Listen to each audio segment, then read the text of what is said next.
Okay, now we are having a new series entitled The Church That Lasts.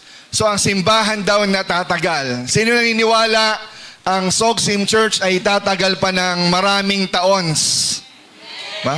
Mahaba pa hanggang sa dumating si Lord. Mananatili ang ating pong simbahan. Ayun po ang dalangin po natin, that Sogsim family will remain at will last for a long period of time. Okay, I just want to show you something this morning. Siguro yung iba sa akin, ito po yung extension ng aking pong preaching last Sunday sa ating pong mga simbahan at gusto ko rin ibaba sa lahat po ito. Okay, ano po ang nakikita nyo at pwede ibang sabihin sa akin, yung mga nakakita na last Sunday, huwag kayong maingay. Yan. Ano po ang nakikita nyo? Ayan po, ilarawan ng ano po? Uwak daw, uwak. Sabi isa, duck. Yan. Yung iba nakakita ng rabbit. Another picture na. Another picture. Yan. Ano po nakikita nyo? Bata, dalaga, o matandang babae? Sino nakakita ng bata? Dalaga. Yan. Sino nakakita naman ng matanda? Sino yung wala nakikita? Yan. Ito po, oh. Ito po yung ilong. Yan. Ito po yung bibig. So pag kayo na nakita nyo, nakakita kayo ng matanda. Pero kapag naka-side view, isang dalaga na nakasombrero. Yan. So yun po yun. No? Another picture. Yan. Ano po ang mas mahaba? Kaliwa o kanan? Ha? Sino nagsasabing kanan? Sino nagsasabing maliit yung kaliwa? Yan. Actually, pantay lang po yan ng sukat. Pantay lang po siya. Pag sinukat niyo po niya sa ruler niyo, pantay po talaga yan. And last, yan. Anong nababasa niyo? Ano? Yan. Sino nakakita ng good? Sino nakakita ng evil? Sinong wala pa rin nakikita? Yan. Okay, yan po mga images na yan. What we have seen are examples of optical illusion. Lahat po yan ng illusion. Dalawa po ang lagi po natin nakikita po doon sa mga picture. Ang ibig sabihin lang po niyan, we people see different things differently.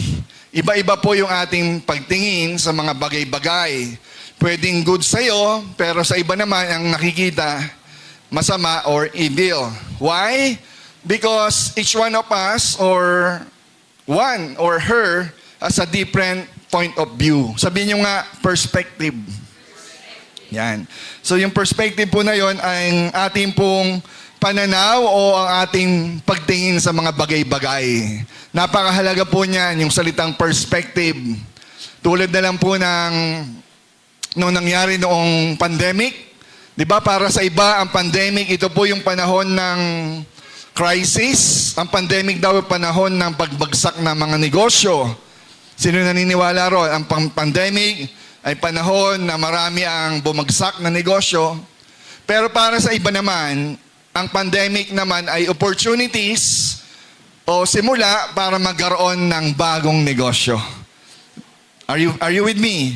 Di ba nung pandemic, maaring sa iba ay pagbagsak, pero sa iba ito ang simula ng kanilang online selling.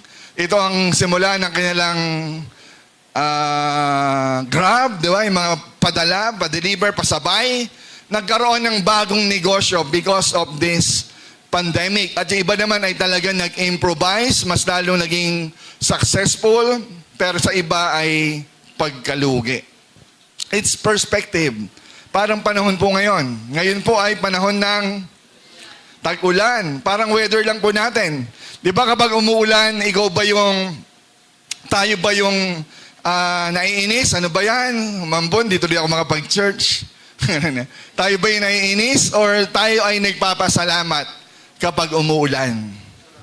Ba? It's perspective. O balik na rin natin, kapag ba umaaraw, tayo ba ay sumasaya kapag may pagsikat ng araw?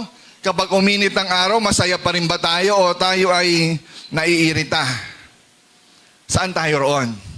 You know what? Kasi ang problema ay wala po sa ating sitwasyon.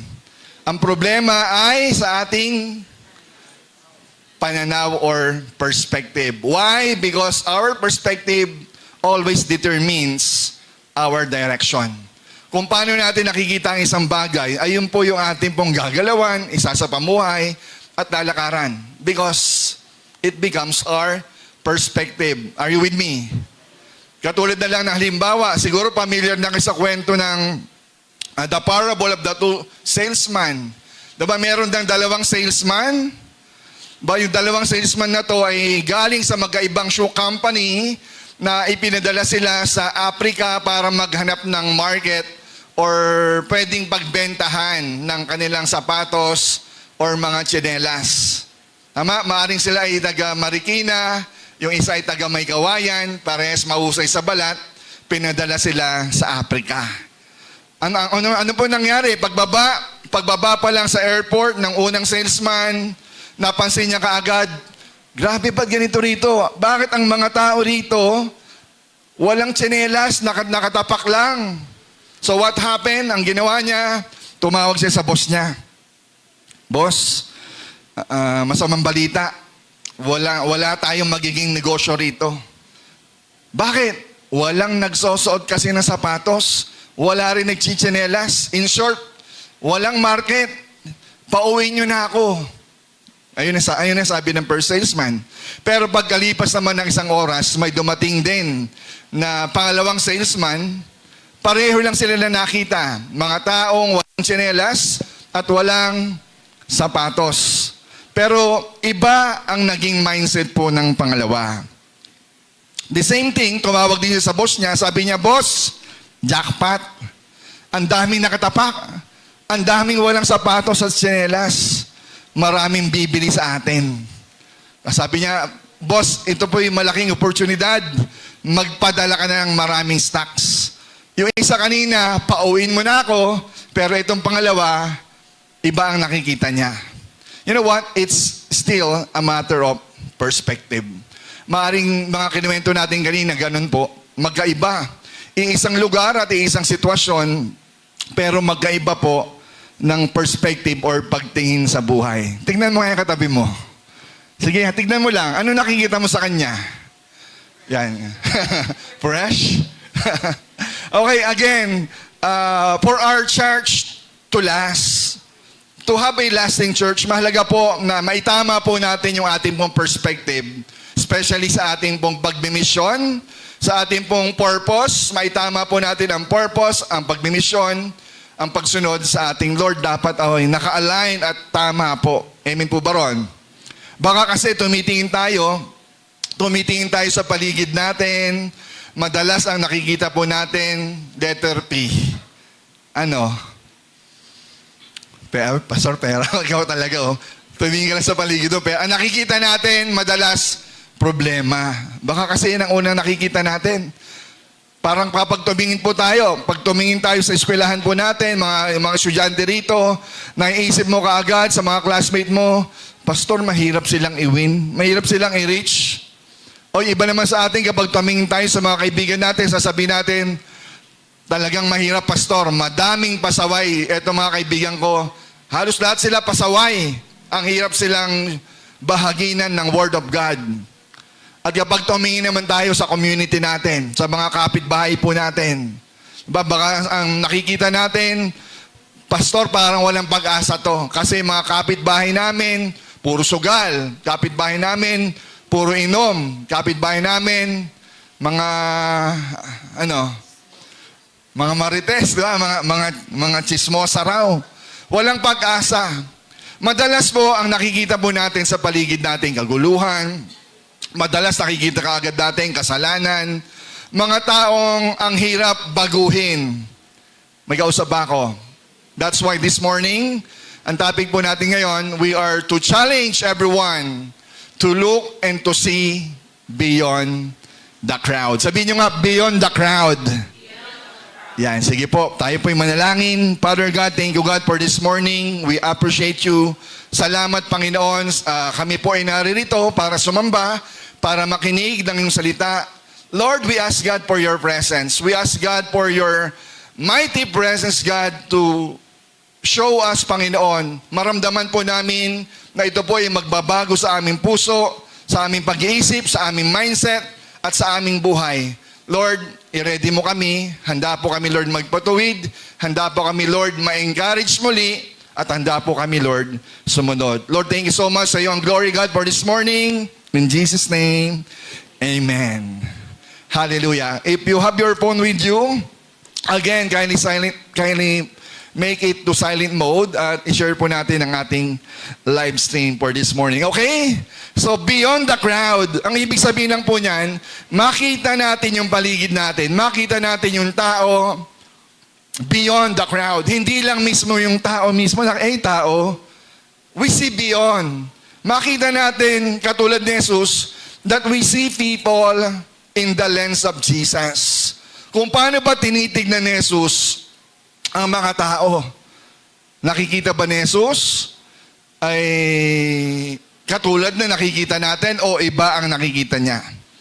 Madalas kasi, excuse me po, madalas kasi, yung nakikita natin ay magkaiba talaga sa pagtingin ni Jesus. Amen po ba? Why? Kapag tayo po ba kasi tumitingin sa tao, tayo po ay nakakakita, sabi ko nga kayo, nakakakita tayo ng problema. Problema na naman to si brother, nakita ko na naman. Alam ko na gagawin nito eh. Pero si Lord, kapag tayo nakakakita ng problema, si Lord naman nakakakita ng pagkakataon. Kung tayo nakakita ng mga adik, mga sugarol, mga chismosa, mga makasalanan, pero si Jesus, nakakakita po ng taong pwedeng maligtas. Amen po ba? That's what Jesus see or saw. Kung tayo nakakakita ng dahilan para tayo umiwas, si Jesus nakakakita ng dahilan para lumapit. Kung tayo palayo, si Jesus, ang dahilan niya, nakakakita siya ng dahilan, eto siya. Meron siyang dahilan para lumapit. Sa Bible, maraming beses si Lord, hindi siya nakakita, gumagawa siya ng dahilan para katagpuin ng tao. Maging tayo, gumawa ng way ang Lord para katagpuin tayo. And this morning, ba't ka naririto? Why you are invited? Because God has a purpose. May dahilan, may plano ang Diyos. Why you are here? Para makinig po ng mensahe ng Panginoon. Amen po ba? Now, tignan po natin, Matthew chapter 9, verse 36 hanggang 37 hanggang 38. So verse 36, sabi dyan, when Jesus saw the crowds, ano raw? He had compassion for them because they were harassed and helpless like sheep without a shepherd. Nung makita po ni Jesus ang mga tao, you know what? Hindi lang po crowd, daming tao. Ang daming crowd. Hindi lang po crowd ang nakita ni Jesus. But He looked to people with compassion. Sabihin nyo nga, compassion. Tayo po ba pag nakakita ng tao, daming tao. Pero si Lord, nung nakakita siya ng crowd, He saw people with compassion. Nakita niya ang mga tao pagod. Ang mga tao pagod na sa buhay. Ang mga tao confused, lost, broken-hearted. Nakita niya ang mga tao bilang mga parang tupang mga walang pastol. Nakakalungkot. Nakakita siya ng awa at compassion for people. Si Jesus nung makita niya mga tao, hindi lang basta siya naawa. Hindi lang basta siya naawa pagkatapos, kawawa naman kayo. Tara, uwi na tayo. Hindi po ganun si Jesus. Nung siya ay naawa, hindi po siya nauwi. Kung tayo po ay binakita sa ating mga kapatid, kawawa naman si sister. Bye-bye, kawawa ka. We should move to compassion. Again, sabihin niyo, compassion. Hindi lang siya naawa pagkatapos umuwi, si Jesus ay may plano. Anong plano ni Jesus para maabot niya ang mga tao? Tuloy natin, verse 37.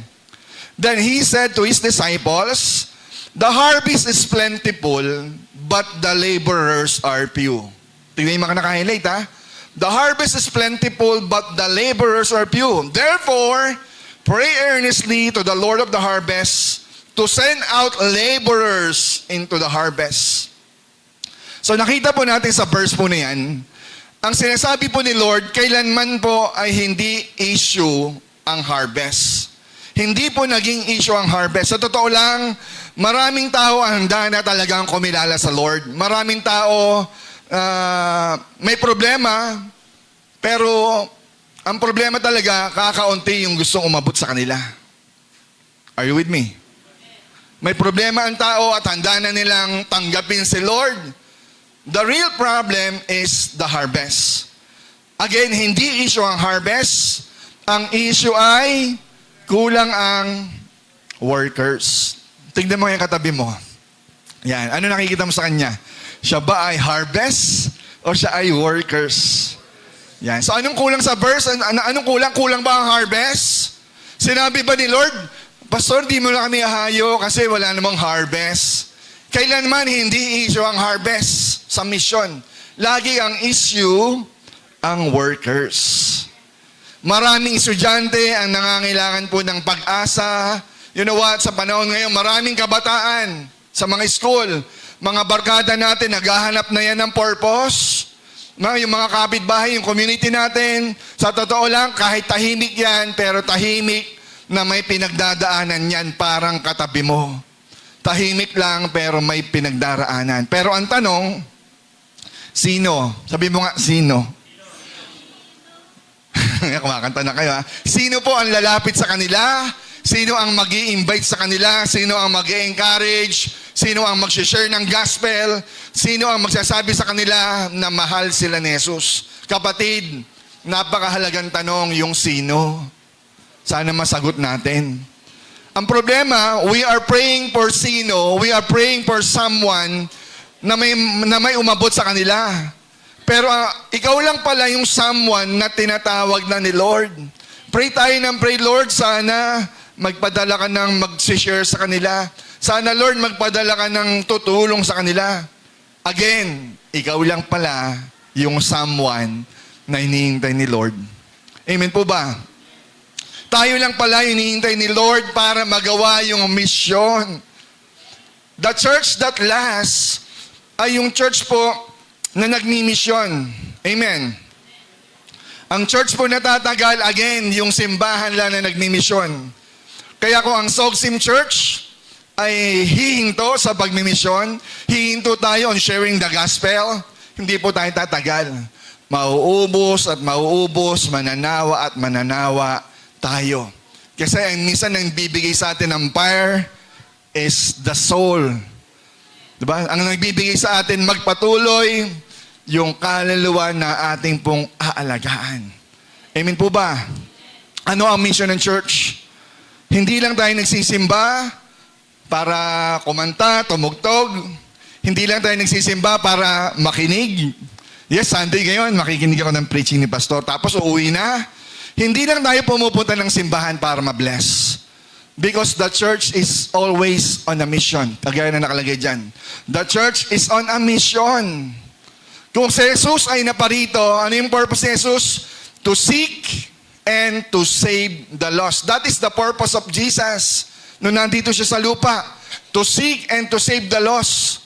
You know what? Sa totoo lang, ganun din po yung assignment natin na ibinigay sa atin simbahan.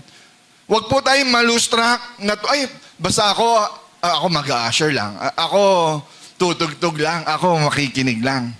Kung ano yung assignment ni Jesus, to seek and to save the lost, nung si Lord ay umakyat, the same thing. We need to seek the lost. Yung saving si Lord ang gagawa nun, pero yung commandment, to go. Diba? To go and make disciples. We are seeking the lost. Sino ang lost? Sino ba yung mga lost? Diba kapag, you know what? Pastor, sino ba yung lost na sinasabi mo? Ito po yung tao kapag hindi kumikilala kay Jesus bilang Savior niya at Lord, lost siya. Amen po ba? Ang taong hindi kumikilala kay Jesus bilang Panginoon niya at tagapagligtas niya, lost siya. Lahat ba ng tao, lahat ba ng kakilala niyo kumikilala? Kinikilala ba nila si Jesus bilang Lord at Savior? Kapag ang tao ayaw magsuko ng buhay niya sa Diyos, namumuhay siya sa paraan ng gusto niya lang, sa sarili niya lang, namumuhay siya sa kasalanan, again, lost siya. Siya po ay lugaw-lugaw, tupang ligaw. Mga tupang ligaw na hindi naaabot. At tayo, again, tayo as a church, ano po ang dapat nating gawin para makita at malakaran natin yung ating misyon? 3 bagay. Ilan? 3 things. Ito na, mabilis lang. Number 1, beyond the crowd, we must see or we must visualize. Sabihin nyo nga, visualize. Yan. Makita po natin, seeing what Jesus saw. Seeing what Jesus see. Ano ba nakikita ni Jesus? Matuto tayo makakita gaya ng pagtingin ni Jesus. Paano ba tumingin ang Diyos sa tao? You know what? Ang harvest plan ni Jesus ay nagsisimula kung paano tayo tumingin sa tao. Amen. Ang harvest plan ni Jesus, nagsisimula yan kung paano natin tinitignan yung paligid po natin. Paano ba natin sila tinitignan? Ba tayo ba pag nakakita ng tao sa simbahan, o pag may nakakita tayo ng crowd, tayo ba, nakikita ba natin sila bilang new, balang araw, magiging Christian to? Ganun ba nakikita natin? O nakakita tayo ng, uy, may utangan na naman ako dito. Ganun ba tayo mag-isip? Ganun ba ang mindset natin? Pag nakakita tayo ng bagong dating, nakikita mo ba siya bilang disciple? O dahil ikaw ay kasama sa networking, nakikita mo siya bilang, uy, downline. Diba? Downline, may ba nakikita na downline ka to? Kapag may bago sa church, guwapo, maganda, nakikita mo ba siya bilang trotropahin o... Diba? Ganun mo ba siya nakikita? Naku, type ko to Diba? Totropahin niyo ba to o... girlfriend ko to? You know what? Kung nakakakita po tayo ng mga taong pasaway, mahirap kausapin. Diba? Nakikita natin, eto, grabe to, may tato Mga walang pag-asa. Pero si Jesus, hindi iba ang pagtingin niya sa'yo. Iba ang pagtingin ng tao sa pagtingin ng Diyos. Hindi nakikita ni Jesus ang tao problema. Ang nakikita ni Jesus sa mga tao, harvest. Sabihin niyo nga, harvest. Ang tingin ni Jesus sa tao, harvest, na handa ng anihin. Bakit ganyan siya mag-react? Kasi harvest siya. Sa totoo lang, handa na siyang anihin. Sana ganun din ang makita natin sa tao. Nakakayang lapitan, kapatid, harvest yan. Bakit ganyan ang attitude niya? Ayoko na siyang puntahan. Bayaan mo na sa impyerno, kapatid, wag. Kaya siya ganyan, kasi ready na siya for harvest.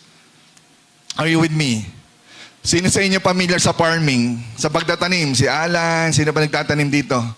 Diba? Huwag daw sama ng loob nagtatanim ng halaman, di ba?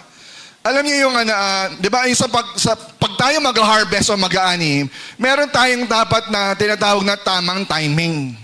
At yung tamang timing, ang tawag po dito, ang tinatawag nila sa farming na window period. Sabihin nyo nga, window period.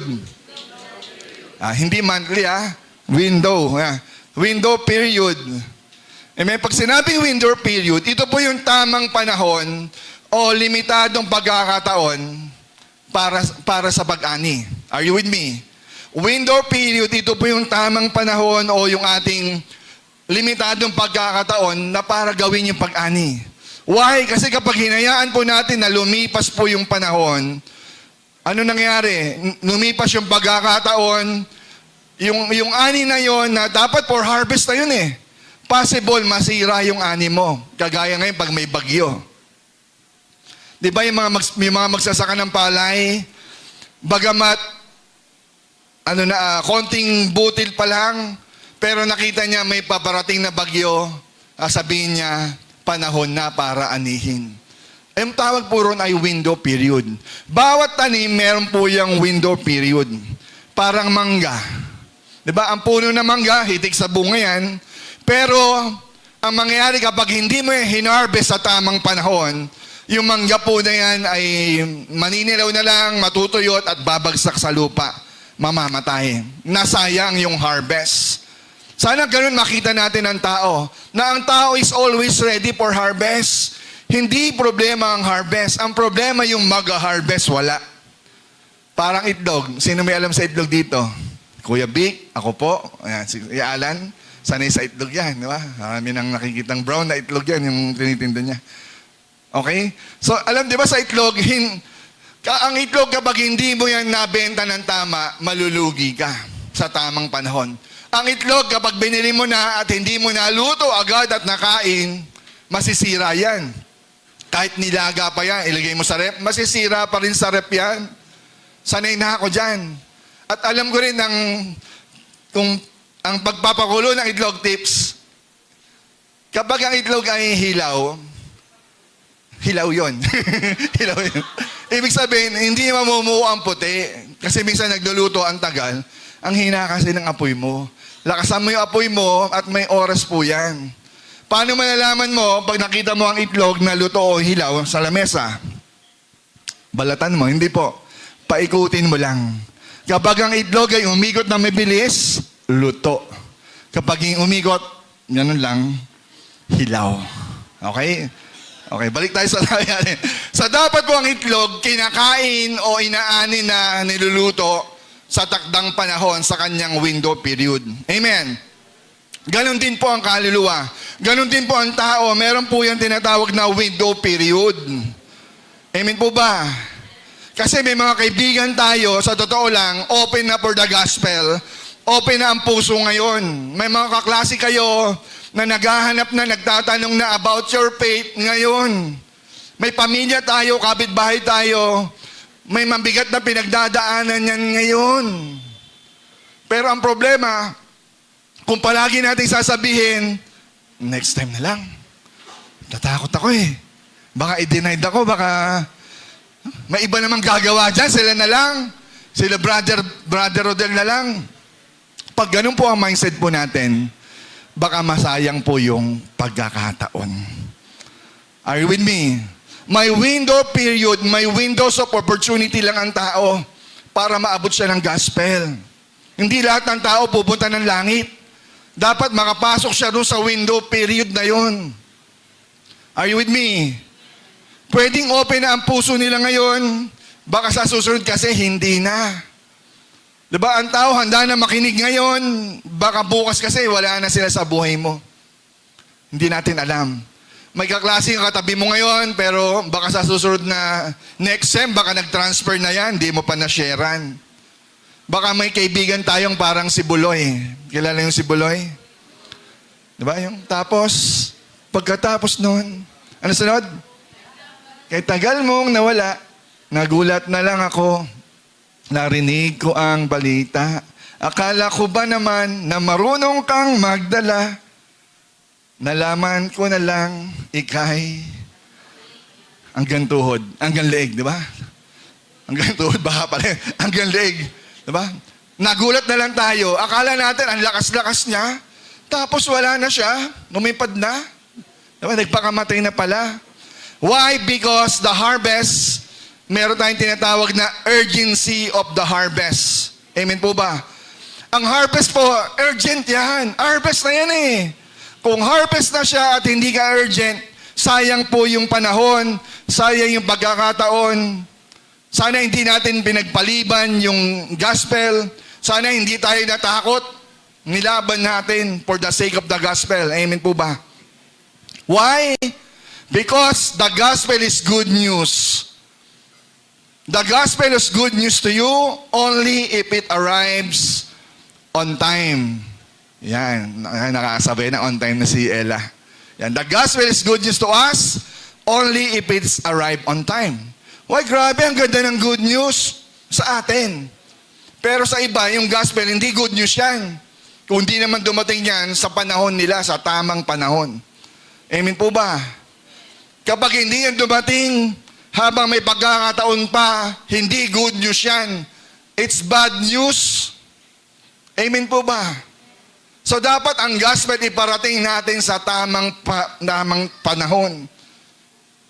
Kung alam natin ang mensahe ay kaya magligtas ng tao, ito yung gospel, alam natin, magliligtas ng tao, pero hindi mo binahagi, sayang, manghihinayang po tayo.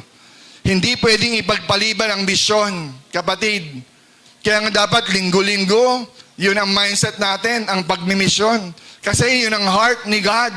Pag tinanong mo ang mga pastor, ano ang puso ng Diyos? Ang puso talaga ni Lord nasa mission. On saving the lost. Amen po ba? Huwag natin sabihin, next time na lang. Pastor, saka na lang, pag magaling na ako mag-one verse, pag ready na ako, saka na ako mag-share. Kapatid, hindi mo kailangan maging magaling para mag-share. Kahit mag-invite ka lang, ikaw hindi ka magaling. Pero sa simbahan natin, mayroong magaling. Diba? Si Michael, magaling mag-share yan. Diba? Invite natin sa church. Amen po ba? Hindi natin kailangan maging magaling. Si Kuya Vic, testimony niya lang, nakakapagpabago na ng buhay. Amen po ba? Yung testimony lang natin. Testimony ni Aris, ni Nira, nagbabago po ng buhay yan. Kahit hindi natin kabisado ang Romans 6:43. Manabagon. Amen po ba? Paano nila maririnig, again, kung hindi po tayo magsasalita? Ang problema, hindi dahil ayaw ng tao sa Diyos. Ang problema, ready ng harvest. Ang problema, walang Kristiyano, wala sa atin ang malakas na loob na lumapit sa kanila. Na magkaroon ng, napansinin sila, naabutin sila. Quote, let's share the good news because someone else's eternity or someone else's life may depend on our obedience. Kailan? Today.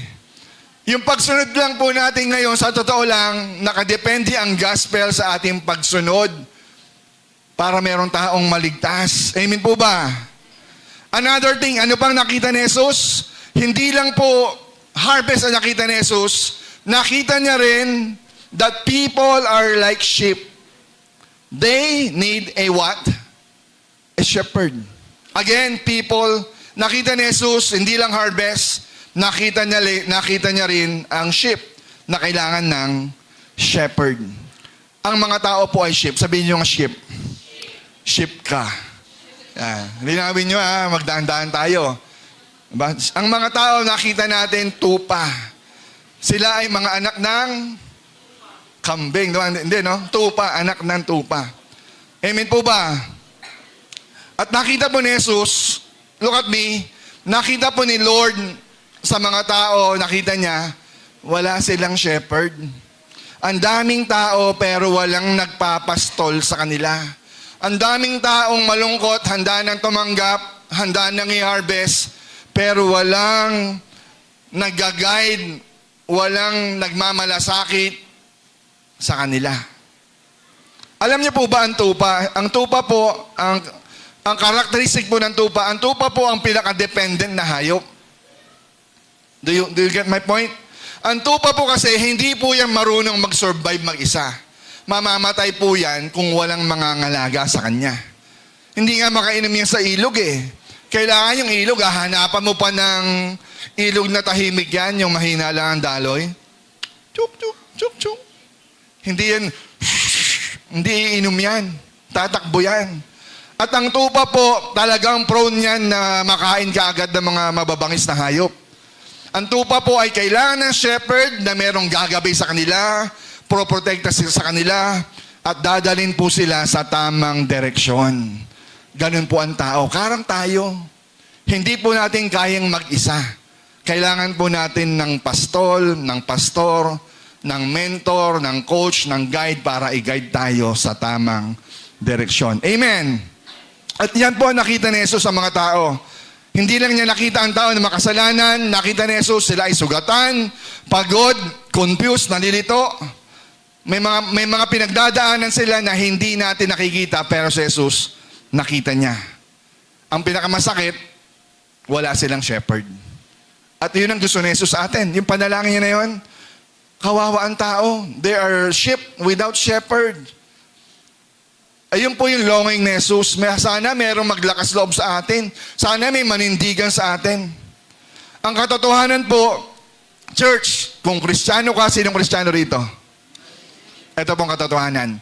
Kung Kristiyano ka, shepherd tayo. Kung dito sa simbahan, ako po ang iyong shepherd, ako ang iyong pastol. Pero meron tayong little pastor. Little pastor daw. Di ba meron tayong mga lead pastor sa ating ibang mga simbahan? Pero tayo po bilang Kristiyano, Tayo po ay shepherd din ng ating pamilya.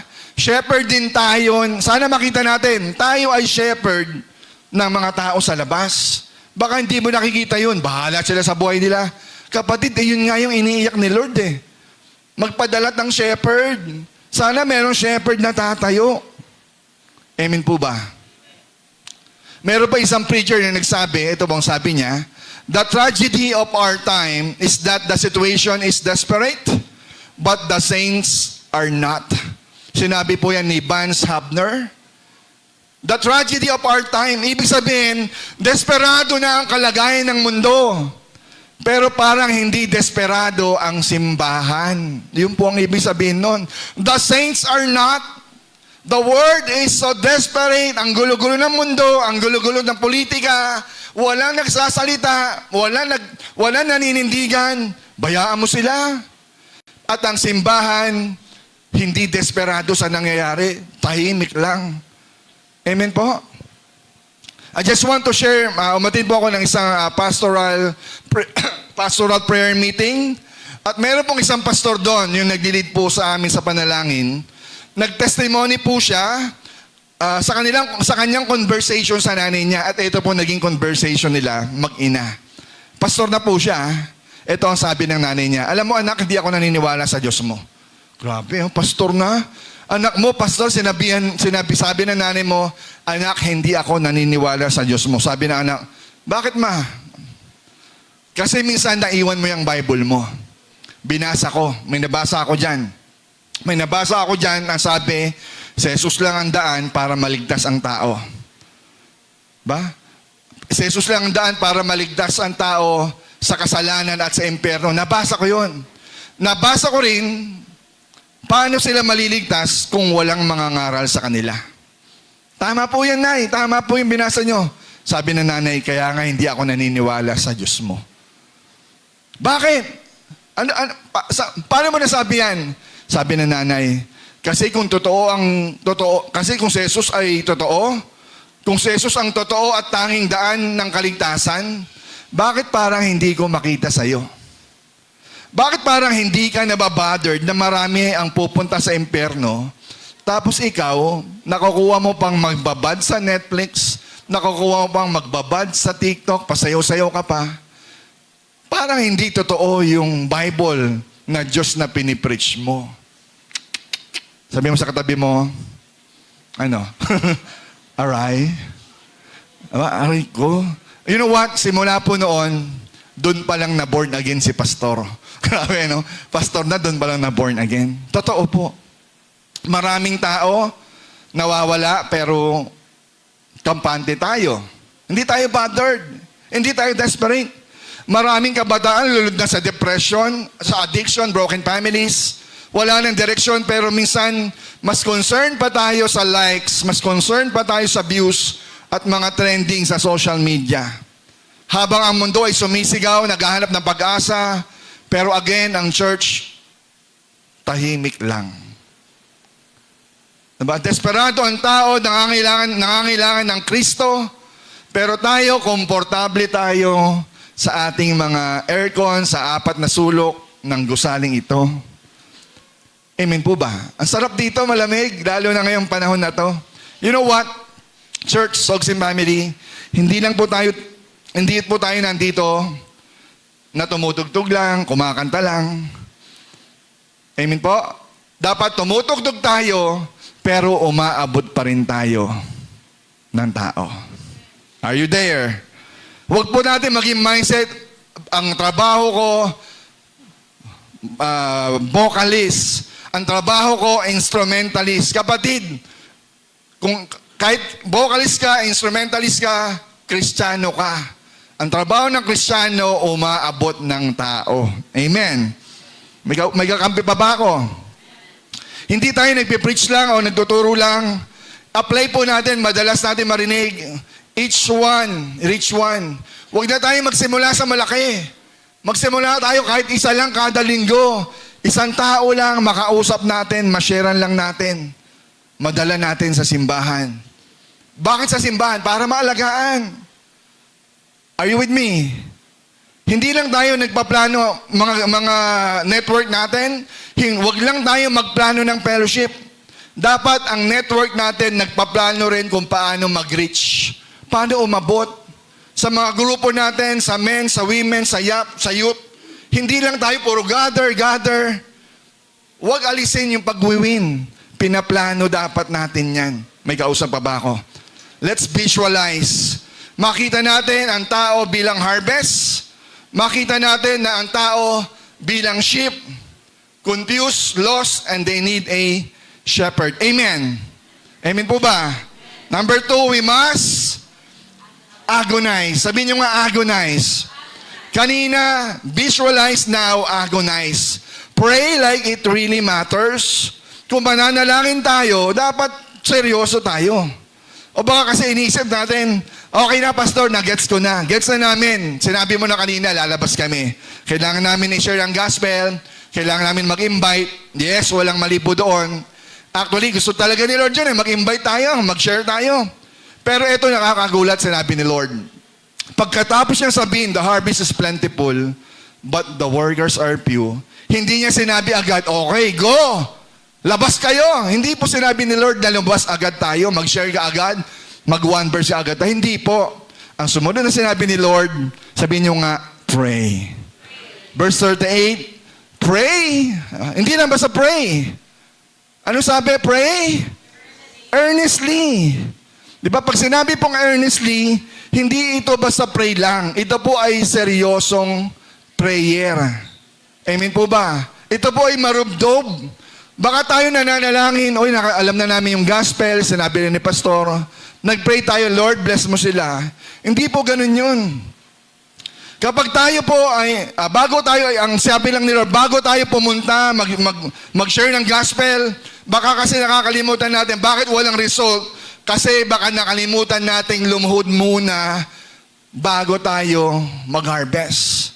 Gusto ni Lord, lumuhod muna tayo sa panalangin bago tayo pumunta mismo dun sa harvest. Huwag natin i-reject yung kahalagahan po ng prayer kasi dito, God value prayer. Amen po ba? Bago tayo makipag-usap sa tao, makipag-usap muna tayo sa Diyos. Nang marubdob, seryoso. Why? Bakit kailangan natin kausapin si Lord? Kasi hindi natin kayang baguhin ang puso ng tao. Hindi rin natin kayang iligtas ang barkada mo, ang kaibigan mo, kahit magaling tayong magsalita. Marami magaling magsalita rito. Pero hindi po yun ang magliligtas sa tao. Why? Quote, because only God can change the heart. Pakita mo nga anak. Only God can change the heart. Kaya nagsisimula ang mission. Saan? Sa panalangin. Again, bukas lalabas kayo o anumang araw, bago tayo lumabas, bago ako mausap ng tao, laging simulan sa panalangin. Panginoon, sino po ang gusto mong ilid ko ng gospel? Panginoon, pinapanalangin ko siya. Baka kaya hindi sinasagot ni Lord yung prayer natin sa kapatid natin, sa pamilya natin. Niluhod mo ba? Baka hindi mo niluluhod. Seryoso ka ba talagang gusto mo siya maligtas? Parang sabi siguro ni Lord, parang di ko naman maramdaman na gusto mo siya maligtas. May kausap pa ba ako? Ito po ay hindi ordinaryong prayer. Diba sa original language nito, ito po yung may matinding pagnanais or meron talagang urgency. Yung tao bang pinapanalangin mo, may urgency ka manalangin. Dapat yung prayer na may burden. Ibig sabihin, hindi ka mapakali kapag hindi mo siya napapanalangin na hindi kumilos ang Diyos. That is a prayer burden. That is agonize. Huwag lang tayo basta manalangin. Dapat iniiyak natin yung tao. Yung lugar nito sa bangkal, iniiyak mo ba? Kahit sino na lang umatin. Hindi ganun. Iiyak natin. Sabihin natin mismo yung pangalan ng tao. We agonize. Lord, bless mo yung friend ko. Amen. Huwag ganun. Lord, i-bless mo po yung kaibigan ko. Parang awa mo na. Ang tagal niya na po. Ikwento mo sa Panginoon. Baka wala kasi tayong ganung usapan. Gusto natin shortcut agad eh. Ang totoong agonize, sinasabi mo rin, Lord, gamitin mo ako para sa kaibigan ko. Huwag tayo mag-pray, Lord, gamitin mo ang iba. Ang totoong nag-agonize, Lord, kung kaya, hanggat maaari, Pwede mo rin po akong gamitin. Tulungan mo ako. That is agonize. Amen po ba? Bakit minsan hindi tayo nanalangin sa mga lost? Kasi baka hindi pa natin nakikita ang tao gaya ng pagtingin ni Jesus sa kanila. Baka hindi natin nakikita how Jesus saw those people. Pero kapag nakita natin kung paano sila tinignan ni Jesus, sigurado hindi tayo mapipigilang ipanalangin sila. Kung yung tao nakita mo with compassion, ipapanalangin mo yun eh. Halimbawa, may nakita tayong post dito sa social media. Nakita natin, humihingi ng tulong. Dinedma natin. Kung hindi mo nakikita ang pagtingin ni Jesus sa kapwa natin, hindi tayo kikilos para ipanalangin sila.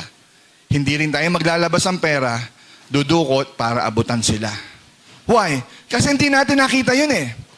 That's my prayer. Makita po natin ang tao kagaya ng pagtingin ni Jesus sa kanila. Amen po ba? Amen? Huwag natin sabihin, Lord, bring people to the church.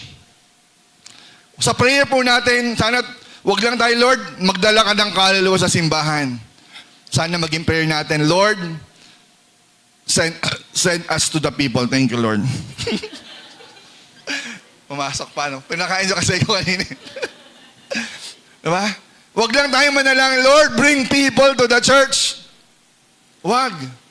Maganda po yun, pero sana dumating din, Lord, send me to the people. Amen po ba? Quote, hindi lang tayo tinawag para maghintay na may pumasok sa church. Tinawag tayo para lumabas at dalhin ang church sa labas, sa mundo. Amen. Kasi hindi lahat ng tao unang pupunta sa church yan. Pwede kasing tayo ang pupunta sa school nila, tayo ang pupunta sa basketball court, tayo ang pupunta sa coffee shop, sa workplace, sa bahay nila. Doon natin dadalhin yung pag-ibig ni Kristo. Kasi dito nangangaral si pastor lang eh. Eh kayo, di ba? Dadalhin nyo yan sa labas. Kayo ang aabot. Hindi ko kayang gawin mag-isa yon. Tulungan nyo ako. Lahat tayo, gawin natin to. Visualize, agonize. Amen po ba? Another thing, the health of the church is not measured by its seating capacity. The health of the church is measured by its sending capacity. Malinaw po ba? Sinasabi lang po dyan, ang sukatan ng malusog na iglesia ay hindi sa dami ng mauupuan, kundi sa dami ng umaabot ng tao sa labas. Malusog ba ang ating simbahan? Ang tanong, ano ang mas marami? Yung dumadalo o yung lumalabas? Hindi lumalabas para umalis ng simbahan, ha? I mean, lumalabas para umabot. Kapag ang marami sa atin, pantay na, pastor, yung pumapasok, ganito karami, pero yung lumalabas din para humayo, ganito.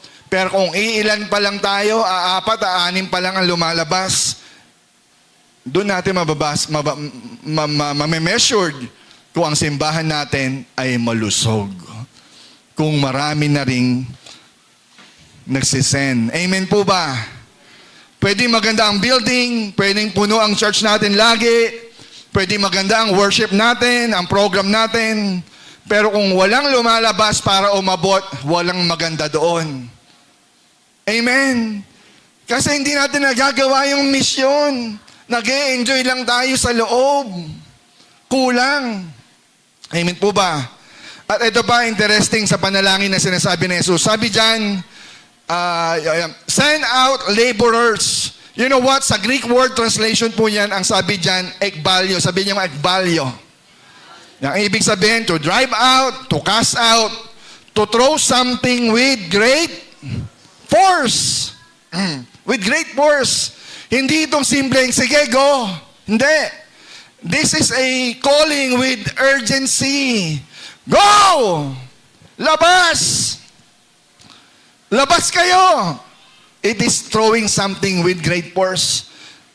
Amen po ba? Huwag kayong manatili sa comfort zone. Gising!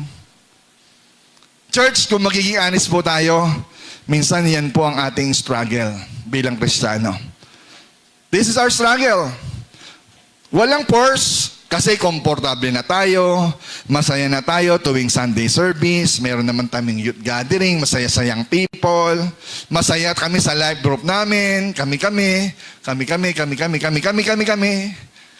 wave, di ba? Kami, wave. Masaya tayo sa mga achievement na natin, pero ang tanong, paano naman yung mga taong wala doon? Nagigets niyo po yung sinasabi ko. Paano sila? Tayo masaya, yung iba. Ang problema, hindi ang takot ang humahadlang sa atin. Again, hindi ang takot ang humahadlang sa atin para humarbest. Ang problema, ang comfort ang kalaban ng misyon. Sabihin niyo nga, comfort. That's the problem. Hindi fear. Hindi fear of reaching the harvest. Ang problema talaga, our comfort. Huwag lang tayo manalangin, Lord, bless me. Sana dumating yung time, manalangin din tayo. Lord, pakita mo anak. Lord, alisin mo ang comfort ko kung ito ang humahadlang sa mission mo. Yan ba ang Netflix? Yan ba ang iyong social media? Ano humahadlang sa mission mo? Lord, busy ako eh. Lord, pamilya ko eh. Wala masama sa pamilya, pero Kristiyano pa rin tayo. Let's do both. Amen? So number 3, anong gagawin natin? Now we need to, sabihin nyo nga, mobilize. Pagkatapos natin makita ang harvest, sa visualize, pagkatapos natin ipinalangin ang harvest, sa agonize, panahon na naman para tayo ay kumilos at mag-harvest. And this is what we call mobilize. Be the answer to your own prayer. Amen? So dito po sa binabasa po natin verse, sa Matthew 9, hanggang pagkatapos po noon, Matthew 10, sa simula po ng Matthew 10, dito po nagkaroon ng magandang pangyayari. Hindi lang basta ginather ni Lord o mag-pray tayo. Hindi lang sila basta dinalangin, tinawag ni Lord ang lahat. Pagkatapos noon, sinugo niya. Sabihin niyo, sinugo. Yan, sinugo, send. Pinadala. That's the word. To mobilize, we need to be sent. Tayo ba ay nandoon sa ganong aspeto na? Are we sent? Are we sent? Tayo ba ay naisugo na? Or still? Napansin niyo ba ang pinagpipray nila, Lord, Lord, we pray God for more harvest. Send more workers. Pero ang sabi ni Lord, sila rin pala yung sagot sa chapter 10. Nananalangin sila sa harvest. Nananalangin sila na magdala ng workers. Pero sa chapter 10, sila rin pala yung naging sagot ng Diyos sa pinagpipray nila. Lord, sana Lord may mag-share ng gospel sa school namin. Pero sabi ni Lord, anak, ikaw ang nilagay ko dyan. Amen po ba? Lord, sana may mag-reach out sa family ko. Anak, ikaw ang nilagay ko dyan. Lord, sana may magdala ng hope sa community namin. Anak, ikaw ang nilagay ko dyan. Minsan naghihintay tayo ng someone, again, yung yes lang natin ang hinihintay ni Lord para magawa yung prayer mo. Amen po ba? God doesn't just answer prayers, He sent people. Amen po ba? Hindi lang sumasagot si Lord. Ang ginagawa ni Lord, nagpapadala siya ng tao. Di ba? Nung nilabas ni Lord ang mga tao sa Egypt, ginamit niya sino? Si Moses.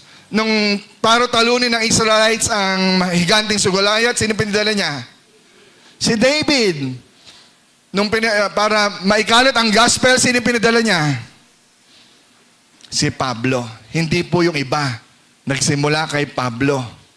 Amen. Ginamit si Paul. At ngayon, para maabot natin yung generation natin, yung community natin, ang sagot ni Lord, ikaw. Sabi mo sa katabi mo, ikaw. Ikaw, tayo po. You are ready in the mission field. You are already in the mission field. Tayo po ay nasa mission field na. Huwag po natin isipin na ang mission kailangan nasa labas ng bansa. Oy, mag-mission tayo. No, ang school mo, mission field mo yan. Di ba? Ang community mo, ang classroom mo, mission field mo yan. Yung basketball nyo, kapatid. Di ba? Yung kasama natin dyan, mission field mo yan. Yung workplace mo, yung GC nyo, sa mga school nyo, mission field nyo yan. Yung community natin sa Bangkal, sila tatay, sila ate Edith, mission field natin yan sa Bangkal. Sana dumami ang mission field natin. Actually, marami naman talaga. Kailangan lang ikaw. Amen po ba? Maging open tayo, gamitin natin yung tahanan natin for the gospel. Amen po ba? Hindi ka inilagay ni Lord for accident. You are there for an assignment. May assignment po tayo. Huwag tayo maghintay ng perfect moment. Amen. Lord, saka na lang kapag marami na akong alam, pag hindi na ako mayayain, kapag mature na ako. Pero kung titignan natin yung disciple church, hindi sila perfect. Hindi sila magagaling. Sila rin ay mga taong sablay, marami rin silang tanong, pero ginamit sila ni Lord. Nana yun ang maging mindset natin. Ma-visualize natin like the disciples. Why? Because availability is more important than ability. Hindi hinahanap ni Lord ang magagaling. Ang hinahanap ni Lord yung pwedeng magamit. Amen po. Again, the gospel travels through ordinary people like us. Hindi lahat tinawag para maging pastor. Hindi lahat tinawag para maging worship leader gaya ni Clark, J. Shell, o ng iba pa. Pero lahat tayo tinawag para maging ilaw kung saan tayo nilagay ni Lord. Lahat tayo tinawag para mag-evangelize. Amen po ba ron? Church, let's mobilize. Sabihin nyo again, mobilize. Tama na ang panonood ng babad. Tama na ang pagiging audience. Sapat na. Hindi tayo tinawag para maupo, makinig at umuwi. Amen po? Hindi tayo nagtitrain sa SFC, sa DC, sa SOL at sa Bible School para graduate lang. Hindi po yun ang calling po natin. Sinen tayo dyan, we are trained to be sent. That is mobilize. Tinrain tayo, nag-graduate tayo para mapadala tayo. Hindi tayo nag-graduate para sa diploma.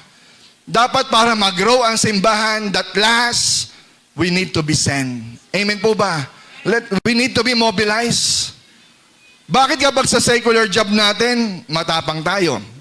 Humakausap tayo ng iba't ibang tao. Hindi tayo nililate.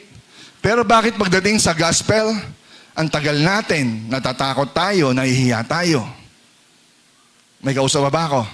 Hindi ka po sinasabing mag-full-time missionary kayong lahat, tayong lahat.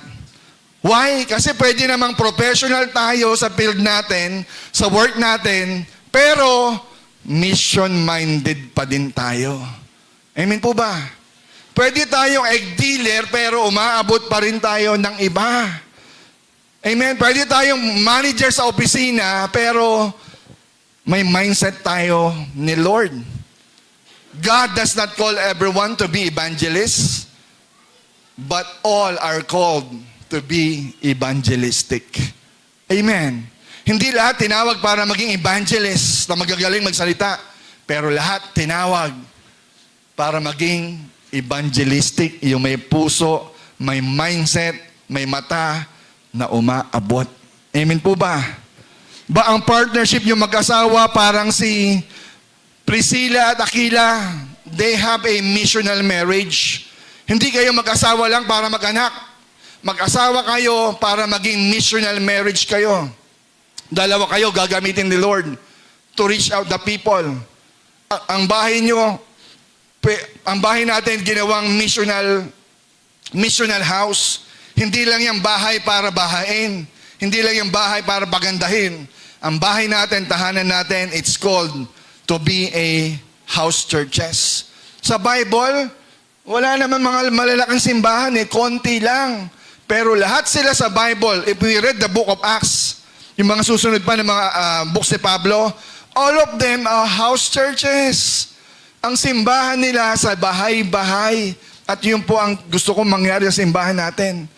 Bago tayo magkaroon ng church, i-develop natin yung bahay-bahay. Amen po ba? Doon tayo magsimula ng life group. I-life group natin, paramihin natin ang bawat pamilya sa lugar natin. Then doon tayo magsisimula ng church. Ang pera natin, pwede rin gamitin sa misyon. Amen po ba? Tinawag tayo maging bahagi ng misyon ni Christ. Tapos na po ako, sama na po ako ni manager. Amen po. May natutunan po ba? Mabigat po ba? Tama lang. Wala akong kausap, hindi yata tama. Tama ba o tumama? Tama? Tatlo lang, madaling nandaan. Visualize, agonize, mobilize. Gawin na natin. Huwag tayong tumulad kay Jonah. Pilit tumatakas sa Diyos. Ayoko dyan, di ba? Pupunta ako sa saan ba siya pumunta? Sa Tarshish? Di ba? Yung pinapapunta ni Lord, hindi niya pinunta sa Ninive, hindi niya pinuntahan, pumunta sa Tarshish. Tayo rin, no? Sabi ni Lord, sumama ka. Kung hindi ka makasama ng Friday, ibang araw ka mag-abot. Kung saan ka libre, doon ang mission field mo. Huwag na natin sabihin, Lord, send someone. Sana maging katulad tayo ni Isaiah, Lord, here I am, send me. Kaya ba natin yon? Kaya ba natin gawin yon ngayong umaga na to? Simula ngayon, tama na. Let's mobilize. Let's be the church that lasts. Visualize. Tumingin tayo na magtingin ni Jesus. And agonize and mobilize. Huwag lang tayong mag-pray sa harvest. Pumunta tayo sa harvest. Sama tayo. Hindi lang tayo basta pray. Sumama tayo sa harvest. Depende sa oras mo, depende sa time mo. Pakita mo nga anak yung last, each one, reach one. Actually, siguro, hindi lang po ito na print, pero pakita mo yung next slide, yung huli. Yan. This is a card, a 2x3 inches na card. Parang one verse po natin, yan po ang gagamitin natin. The first page po yan, pakita mo yung first page. Ang nakalagay po dyan sa harap, yung each one, reach one. Para makita lang po natin yan. That's our motto for buong buhay na natin. Bawat isa po sa atin, aabot. Kay Pastor Toki, meron sila dyan, another day, another soul. Sabi ko, Pastor Toki, pasensya ka na. Iba kami. Each one, reach one kami. So, ang gagawin lang po natin, daily, kung kaya nyo weekly, siguro for start, weekly. Yung card po na yan, ibibigay natin, i-share po natin sa kaibigan natin, sa mahal natin sa buhay. Papanalangin natin at imomobilize natin. Pakita mo yung likod na. Likod. Yan. Tapos sa baba, i-share natin yan, no? For the wages of sin. Kung gusto yung magpaturo kayo sa mentor nyo, paano i-share yan? O pwede kayo lumapit sa akin ng simple para i-share yan. Tapos sa baba po niyan, kayo na nagsishare, ilalagay niyo, hi, I'm Nira. I'm here to support you on your spiritual journey.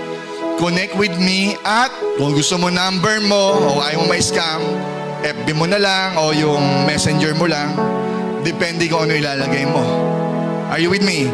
Hindi kasi pwede nating iwanan. Bahala na si Lord sa'yo. Kaya nga meron tayo dyan yung pangalan ng simbahan natin, yung venue at yung platform natin. The same time, para meron tayong contact. Why? Because we are shepherd.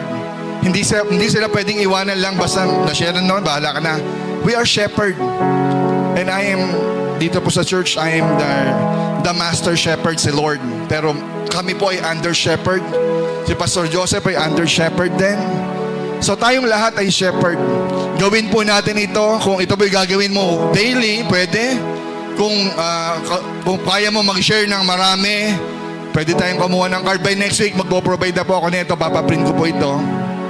Kung manghihingi sa akin, lapit lang po para may provide po natin. Pero sa susunod, pag marami na tayo, tuloy-tuloy lang po natin yan. Why? Bakit po natin gagawin to? Kasi hindi lang tayo basta nagplano. Dapat may action. In our simple way, we could share, we could invite. Gawin po natin ito. Amen po ba ron? Tayo po tayong lahat as we pray. Hallelujah. Pwede ba natin palapakan si Lord? Hallelujah, Jesus. Thank you, God. Thank you, Holy Spirit. We worship you, God. We give you glory. We give you praise. Hallelujah, hallelujah. Purihin po natin ang Panginoon sa oras pang ito. Turuan mo kami, Panginoon, tumingin, Panginoon, bilang harvest na ready ng anihin. At makita namin, Lord, kami ay shepherd. At sila, Lord, ay tupa na nangangailangan ng shepherd. Lord, send us. Gamitin mo, Lord, ng iyong mga lingkod. Ang lahat po na naririto. You are here for a purpose. You are here for an assignment. May assignment ka, kapatid. Kailangan mong tindigan, tayuan, gawin. Let's visualize, agonize, and mobilize. Ipanalangin mo ang pinapakita nilang tao sa iyo ni Lord. Isulat mo ang pangalan nila, kausapin mo sila, invite mo sila in our church. If there are time, ipakita mo ang pag-ibig ng Lord sa kanila. If there is a chance, share them the gospel. Because each one of us must reach one. Hallelujah. Lord, thank you so much for this morning. Sa iyo ang glory, God, for this morning. We bring you back the praise and glory in your name, Jesus.